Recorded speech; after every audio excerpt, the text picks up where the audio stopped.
Ladies and gentlemen, welcome to the Mailbox for the 9th of October 2012. My name is TotalBiscuit, bringing you your daily dose of community interaction, gaming discussion, and all of that good stuff. You can email in mailbox@cynicalbrit.com. That's mailbox@cynicalbrit.com with topics for future shows. The game in the background is once again FTL. I've got an entire playthrough, which will be in the background of the Mailbox for the next few episodes. First email comes in from Adam that says, Novacore, the developer of Legends of Pegasus, has declared bankruptcy. I bought Legends of Pegasus and now I feel like an idiot. If only I went to the forums beforehand. Does it anger you that a publisher wants to cheat its customers by releasing a game when the developer is sinking, in an unplayable state, without source code too? We have Calypso Media to thank for this mess, another 4X game I might add.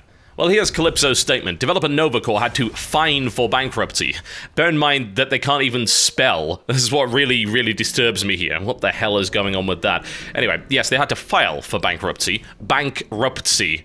These guys spelt that with a C, rather than a K. Arr? We assume there will be no further development of patches for Legends of Pegasus, but cannot make any statements on the state of the bankruptcy. It is also legally not possible for us to just hand the source code out for further community development, as the code also includes software that isn't open source. This situation is very unsatisfactory for us, but of course especially for you, but it is all we can say for now. Right, well that's nice and all, but that doesn't help. That doesn't fix anything. That doesn't resolve any problems, does it? And no, indeed it does not. And honestly, as far as I'm concerned, when this happens, when a game is in an unplayable state, which for many people Legends of Pegasus definitely is, it is bug-ridden to say the least. It was not a good game at all. The thing is an absolute mess. Maybe it could have been, if it had had enough development. Now, I've spoken to a number of publishers about titles that didn't work out very well, and they're surprisingly honest about it, and I've learned a great deal of things. The first thing I would say is publishers still need to be responsible regardless, because those are the guys that are putting the game out, they are putting their name behind it, and they're saying, this is ready for sale, and then consumers go and buy it, find out it isn't, and what's the recourse? Well, in some countries you can actually go for a refund if the product is not fit for purpose, but in many you cannot. As far as I'm concerned, the publisher should be putting themselves on the line for this particular game. They are willing to put it out for sale, they are taking the money, they should be responsible for the fact that the game does not work, and they should be offering refunds. If Calypso does not offer refunds for this title, then quite frankly, I would seriously condemn them for that, because they published the game. Now, a lot of people say, well, games that come out that are buggy are because the publisher forced the game to come out early. Not necessarily the case. I've heard of some instances where the developer has essentially lied to the publisher about the state of the game, and continues to do so, makes excuses for problems where they say, oh, it'll be fixed on day one, or we just need another month, we just need another month. And the publisher is not entirely responsible for games coming out in a buggy state, but they should be responsible for the recourse that consumers have to go through in order to get their money back for a product that clearly does not work. Bear in mind that this is a full-priced release. This is no budget release at all. Legends of Pegasus was quite expensive, and it is a complete mess for the vast majority of people. The fault lies with both, but when it comes to bankruptcy, the problem with bankruptcy is that there's something called an unsecured creditor, which a consumer can be viewed as, and those guys are usually at the bottom of the pile when it comes to actually getting anything back from the company whatsoever. So the only recourse is to ask for a refund. Now, you could probably get one from Steam. Steam are usually good for a one-off, so if you bought this game, then chances are you may be able to get a refund. It's worth asking through support. Just say, look, the game is unplayable, it's clearly broken, and if they argue about it, then push through with whatever legislation your country happens to have. The Sale of Goods Act is the one that you want in the UK that has a specific protection for consumers on the basis of a product that is not fit for purpose and doesn't work as advertised, so you can push them on that, but other countries you're going to have to look it up yourself, I am afraid. Aside from that, you can go and push on Calypso, and Calypso, in my opinion, should be providing those refunds, and if they're not, then I don't know what to say about them as a publisher. If they just shut down all responsibility for this and they shirk it, then as far as I'm concerned, they should lose consumer confidence across the board. This is the kind of thing where they need to make a goodwill effort to make this right. And if they don't, then I would suggest just not buying Calypso products in the future, which is a little unfortunate, honestly, it really is. Because they have produced some pretty good games. Stuff like Tropico is by Calypso, and I really do like that quite a lot.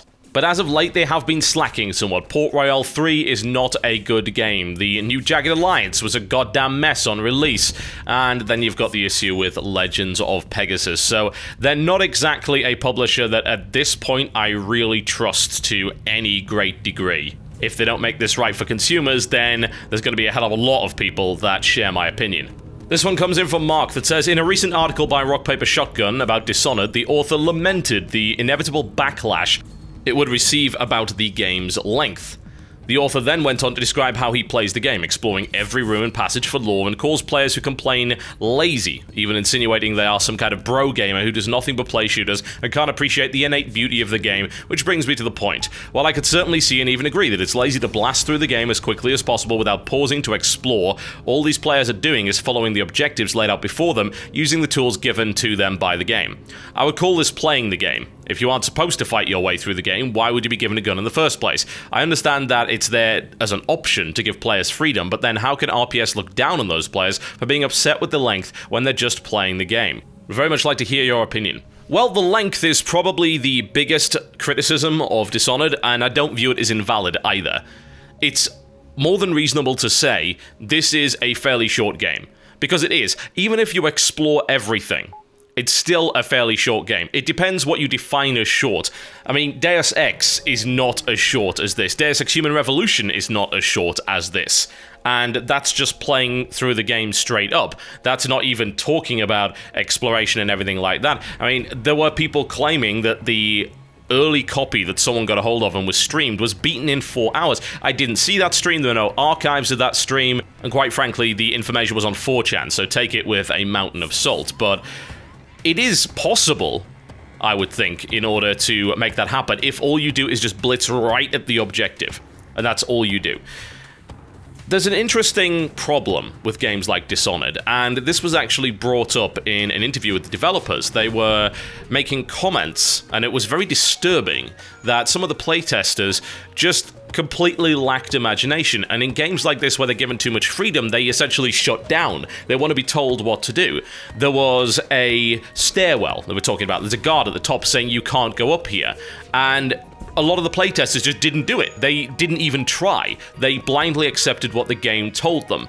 And is that conditioning that's being caused by a massive amount of heavily scripted railroad games that we've been getting over the past few years? Now, I don't use the term rail shooter because it's dumb. That's an actual genre of game. I'm talking about the idea that you are on rails for a lot of the game. You can't go ahead of where the game wants you to be at any given time. Everything is heavily scripted, and it's all just a nice smoke and mirrors illusion, which really, if you were to break it down, would reveal that the game is actually a straight line. In a game like Dishonored, you're still going from A to B. But the difference is that you can check out C, D, E, F, and G on the way, and by the time you get to B, you may have spent several hours screwing around doing all sorts of different things. Now, that to me is really cool, and I love games that allow me to do that. This is why Deus Ex and Vampire the Masquerade Bloodlines are two of my favorite games of all time, because they allow you to do that, and because they allow you to discover new things. And that's the reason why I've beaten Vampire 4 times and Deus Ex probably about 8 or 9 at this point. Those games have a lot of replay value in that regard. And I think that if you were to look at Vampire, then you probably say, yeah, there's quite a lot of content here, and there is. You know, it's a very big RPG based around 4 very large hub areas. And Deus Ex does have quite a lot of content in it as well. Dishonored undoubtedly is shorter than those games. And you can criticize it and say, yes, this is a fairly short game when compared to other games within the genre. It is shorter than Human Revolution, it is shorter than Assassin's Creed, it is shorter than Vampire, and it doesn't have the sandboxy elements that you would find in games like Prototype, Infamous, and, of course, Grand Theft Auto. I can understand the author's frustration. You know, I love Rock Paper Shotgun. They're great. They write some amazing articles. The fact this article just came out today just speaks volumes to the journalistic quality that you will find on that website. And I can definitely see why he's annoyed. It's like, I love this game. This game is great. I can truly appreciate it for what it is. And then you see people just slamming the game. It's like, oh, it's not long enough. And yeah, that's annoying. It really, really is. However, here's the big caveat. This is where the disconnection tends to occur. It is very difficult for a journalist to look through the eyes of a consumer.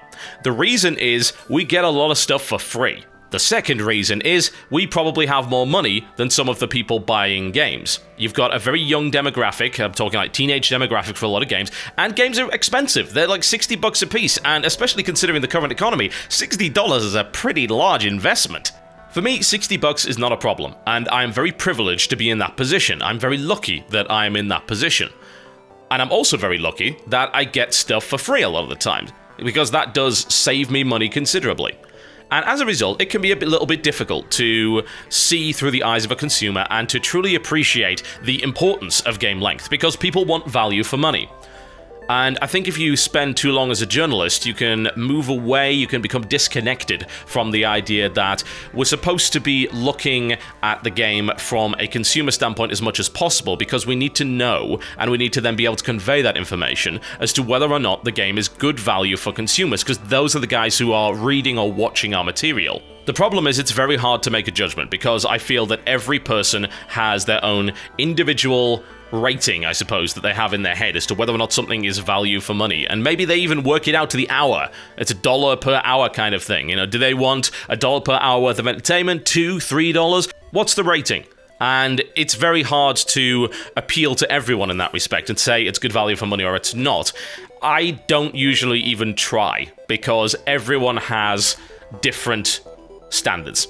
So I'll say, look, there's probably about this much in the game. I was able to estimate based on what I played of Dishonored. You know, I put 8 hours in before I did that video for you. I'm on chapter 7 out of 11 or 12. I took my time, but I did miss quite a bit. So with a game like Dishonored, there's going to be a wild variance in how long it takes to actually finish the game. I don't think it's a game you should be rushing. I think you miss out on an awful lot if you do, but the problem with games like that is that only some people are going to actually explore it. Only certain kinds of gamer. Now, is that the fault of the game, or is it the fault of the gamer?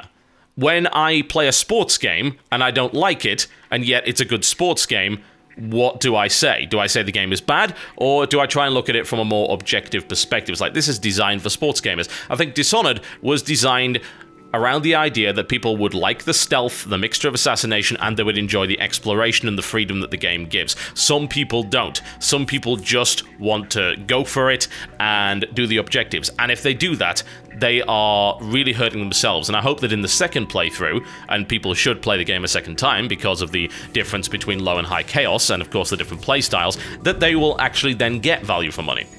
But it's hard to say. And I don't think it's necessarily fair to say to gamers, you're all stupid because you are rushing the game and then you're slamming this great title because it doesn't have enough length. Not everybody appreciates games in the same way, and if they did, we'd probably have a pretty boring industry. This one comes in from a modder, Mysterious, and says, do you think it's justifiable to ignore a game's problems if it can be modded out, supported or non-supported? Oftentimes, when a game receives feedback, crowd are quick to say you can mod it out. While some problems can be modded out, e.g. leveling, combat, and scaling issues in Oblivion, some can't, like repetitive Oblivion gates in Oblivion, and overall repetitive quests in Skyrim. Another example would be Torchlight 2, when in comparison to Diablo 3, people were quick to say you can mod most of Torchlight's problems. While I enjoyed all of the said games, I don't think modability, if that's even a word, of a game should be a way to veil a game's problems, but expand your experience with the said game. I believe ignoring a game's problems because it can be modded out can lead to lower quality games overall. While a modding scene for a game is indeed a strong advantage, I think developers and fanboys are abusing this advantage. What are your thoughts on this? Do you think devs should be more considerate? Well, you know, never even say the term, do you think devs should be better? It's because I'm always going to answer yes. That's a kind of a silly loaded question. Here's the thing. Modability is useful information for the consumer, and it is a pro-consumer feature of games. It generally means that, at the very least, you're going to get mods that balance or fix aspects of the game that some people view as boring. You can look at Oblivion Gates and say, this was a bad part of the game. Not everybody thought that.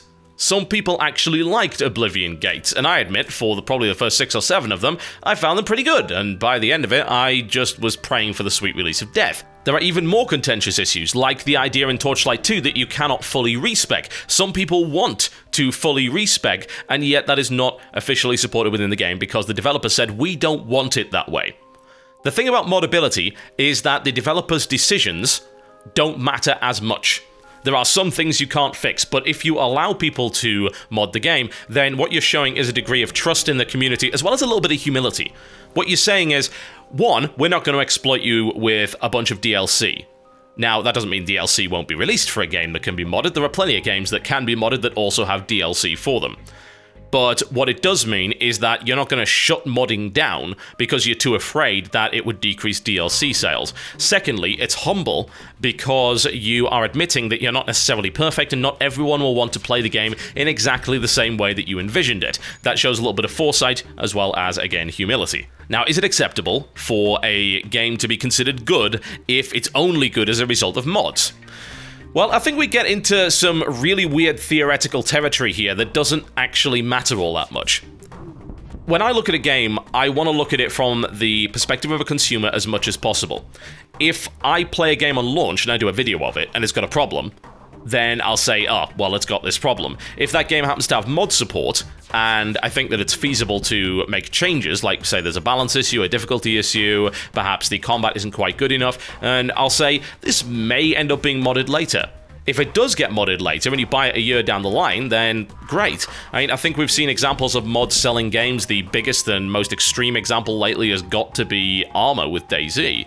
And the funny thing about DayZ is it didn't really fix any problems with Armor. In fact, it actually inherited a lot of them, but it was a completely different experience.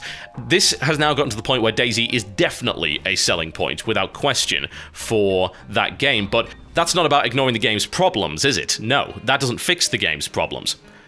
From a consumer perspective, if something is easily fixed further down the line, then I would consider it to be a worthwhile purchase regardless. If the problems that prevented you from enjoying it are fixed by the community, then you should probably then go and pick the game up. But here's the problem, here's the big barrier, is where people want to try and make a stand and make a statement and say, we will not support these kind of development practices because you made a game that had some problems, and as a result we won't give you money. I think the current biggest example of that has got to be Dark Souls. Dark Souls port was not a good port, but the majority of problems have been fixed by modders. Should you therefore buy Dark Souls or not buy Dark Souls because you do not support the fact that it was a poor port? It is a question that you'll have to answer for yourself. I couldn't really come down on either side of the issue. In fact, it's the main reason why I haven't even done another Dark Souls video, because I can't decide. I don't know. It's a great game, and it's awesome that consumers got it ported to PC, but the port was bad, but the port now works properly, so, do I want to support them with my money? Do I not want to support them with my money? It doesn't matter for me. I bought it on launch because I wanted to make a video of it, but oh, God. It's something that consumers are going to have to figure out for themselves, but I think that at the end of the day, there is something you have to realize, and maybe this is a bit of a sobering thought.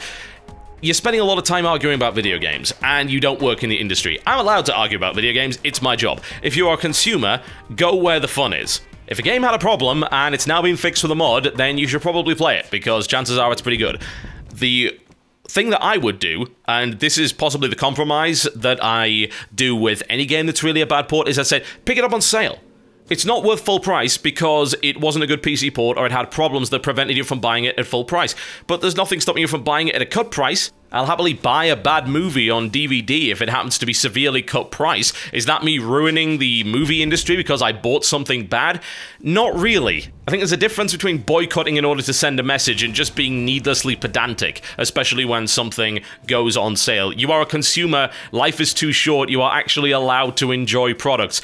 The thing which really gets to me is when people buy it on day one or pre-order it on day one at full price, and companies end up being rewarded top dollar for their poor title. If they're given $5 later down the line, I think that probably sends a stronger message that your game is bargain bin material. Can't argue it's got anything to do with piracy there, can you? Okay, folks, that's me done for the day. Thank you very much for watching the Mailbox. I'd just like to remind you that we are in the running for the Best Gaming YouTube Channel Golden Joystick Award. Now, this is a popularity contest, and we're against people like the Yogscast, so it's going to be a bit tricky, but quite frankly, I've never shied away from a challenge, and neither have you. So if you do wish to vote for me, or indeed vote for anyone else that is up for the running, and if you do, I hate you, you're a horrible heretic, tinyurl.com/vote4, that's the number 4, not the word, so tinyurl.com/vote4tb, head on over there. The voting closes on the 22nd of October, you log into your Google account, you click vote for whoever you want to vote for, and that is pretty much it. Easy, right? Now let's beat the Yogscast. That probably won't be so easy, but we'll give it a shot anyway. A good old college try. What? Alright folks, thank you very much for watching. I shall see you next time.